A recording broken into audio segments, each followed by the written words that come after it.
Bonjour chers amis, je suis le pasteur Nancy Lema. Cette semaine, nous méditons la parole de Dieu ensemble dans votre émission Je médite. Je vous encourage, bien-aimés, à donner vos points de vue via les réseaux sociaux. Mais avant de commencer notre méditation, nous allons prier. Seigneur Jésus, nous te confions ces instants de méditation. Saint-Esprit, nous t'invitons pendant ce temps, que du début à la fin, ô Dieu, que tu nous aides à comprendre encore ta parole, ô Dieu de gloire. Bénis ces temps, Seigneur Jésus. Saint-Esprit, assiste-nous. Facilite-nous la compréhension de ta parole, Seigneur. En ton nom de gloire, nous t'avons ainsi prié. Merci, Seigneur Jésus-Christ. Amen. Le texte du jour, bien-aimé, se trouve dans le livre de 1 Corinthiens, chapitre 9, verset 7 au verset 14. Nous lisons la parole de Dieu. Qui jamais fait le service militaire à ses propres frais? Qui est-ce qui plante une vigne et n'en mange pas les fruits? Qui est-ce qui fait paître le troupeau et ne se nourrit pas du lait du troupeau? Ces choses que je dis n'existent-elles que dans les usages des hommes? La loi ne les dit-elle pas aussi? Car il est écrit dans la loi de Moïse, tu n'en muselleras point les bœufs quand ils foulent les grains.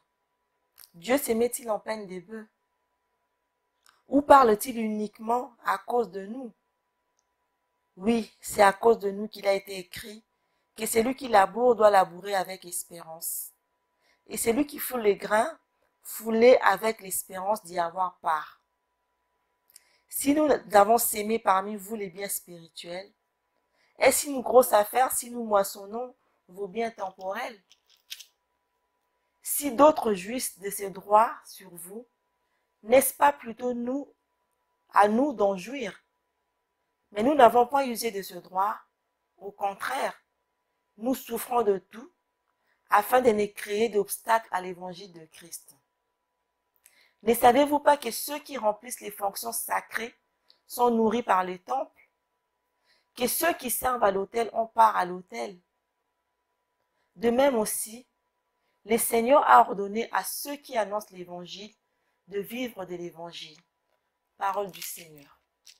Bien-aimés, par ces versets que nous venons de lire, j'aimerais bien partager deux choses. Le verset 10 qui nous dit, vers la fin, je vais lire vers la fin. Oui, c'est à nous, à cause de nous qu'il a été écrit que celui qui laboure doit labourer avec espérance et celui qui foule les grains, fouler avec l'espérance d'y avoir part. En quelque sorte pour dire, bien-aimé, celui qui travaille pour partager avec nous les choses spirituelles. Cette personne-là a aussi le droit de partager avec nous les choses charnelles, en quelque sorte les choses qui concernent le corps. Pour dire que, bien-aimé, c'est lui qui se charge pour nous prêcher la parole de Dieu. C'est lui qui se charge pour partager avec nous ce dont la Bible dit. Il a le droit aussi de partager nos biens spirituels, nos biens charnels, pardon. Et au verset 11, on nous parle des biens temporels. C'est quoi les biens temporels, bien-aimés? Les biens temporels, c'est que le soutien financier. Ces gens-là ont droit, de notre part, de notre soutien financier. La Bible dit au verset 12, bien-aimés, si d'autres jouissent de ce droit sur nous, sur vous, n'est-ce pas plutôt à nous d'en jouir? Mais nous n'avons pas usé de ce droit, au contraire, nous souffrons tout, afin de ne pas créer d'obstacles à l'évangile de Christ. Bien-aimé, l'apôtre Paul veut dire quoi par ces versets? C'est justement pour nous expliquer que l'église de Corinthe a supporté, a soutenu beaucoup de serviteurs qui sont passés dans leur église. L'église a soutenu. Mais là, l'apôtre Paul veut tout simplement dire que lui, il s'est abstenu de ce droit-là que l'église donnait à d'autres serviteurs. Lui ne voulait pas que l'église puisse le supporter, pour ne pas les choquer au fait. Il ne voulait pas être aidé par l'église de Corinthe, pour qu'il ne soit pas choqué.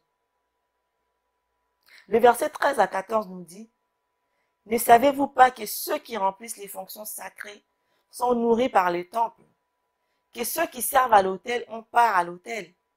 De même aussi, Le Seigneur a ordonné à ceux qui annoncent l'évangile de vivre de l'évangile. Amen.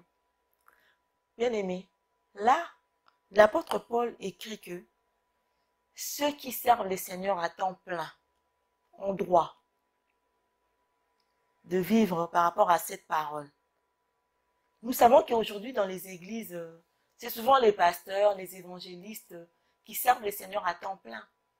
Mais la Bible nous recommande, bien aimés, que l'Église doit subvenir à leurs besoins. Si ces personnes-là sont mariées, l'Église doit subvenir à leurs besoins familiaux. Pour que ces personnes soient libres, pour qu'ils puissent beaucoup plus se concentrer à l'évangile de Dieu, pour qu'ils puissent se concentrer à la parole du Seigneur et prendre soin du membre de l'Église. Combien de fois les églises le font? Je ne pense pas qu'il y a plusieurs églises qui prennent leurs serviteurs en charge. Aujourd'hui, c'est vraiment difficile pour les églises de subvenir aux besoins des serviteurs de Dieu. Mais la Bible le dit, pour ceux-là qui servent le Seigneur à temps plein, l'Église doit leur prendre en charge. L'Église doit prendre en charge leurs besoins. L'Église doit subvenir aux besoins de leur famille. Mais c'est dur aujourd'hui, les églises ne les font plus. Et pourtant, la Bible nous les recommande de le faire. Bien aimés, nous sommes arrivés à la fin de notre méditation. Aujourd'hui, bien aimés, nous avons appris que ceux-là qui nous apportent le bien spirituel, qui ont part avec nous, qui nous font part des biens spirituels, ont aussi part de nos biens temporels. Nous avons le droit, il faut que nous puissions les soutenir. Et que ceux-là qui servent le Seigneur à temps plein à l'Église, l'Église doit subvenir à leurs besoins. C'est la parole de Dieu qui l'autorise. C'est la parole de Dieu qui nous le recommande. Si vous êtes d'accord avec moi, bien-aimés, est-ce que vous allez prier avec moi pendant ce temps pour dire à Dieu, Seigneur, nous sommes prêts à soutenir ceux-là qui te servent à l'Église. Nous allons prier. Nous prions. Seigneur Dieu de gloire, merci pour ta parole, ô Dieu. Seigneur, aide-moi à soutenir tes serviteurs, ceux-là que tu as chargés pour nous apporter ta parole, Seigneur Jésus. Que je puisse être parmi ceux-là, ô Dieu, qui leur prennent en charge, qui prennent soin de Seigneur Jésus. Seigneur, aide-nous, Seigneur Jésus, à prendre soin de ta parole au travers de tes serviteurs, Seigneur Jésus. Merci pour ta parole, ô Dieu. Que l'honneur et la gloire te reviennent. Au nom de Jésus, nous t'avons ainsi prié. Merci, Seigneur Jésus-Christ. Amen. Bien-aimés, c'est déjà la fin de notre émission. Je vous donne rendez-vous demain pour la suite de notre méditation. Merci de nous suivre sur votre chaîne Maranatha Télévision au numéro 142 sur Orao Télécom. Et je vous invite, bien aimés, à vous abonner sur notre web TV, sur YouTube et donner votre commentaire, surtout votre point de vue. Merci beaucoup. Soyez bénis. À demain. Au revoir.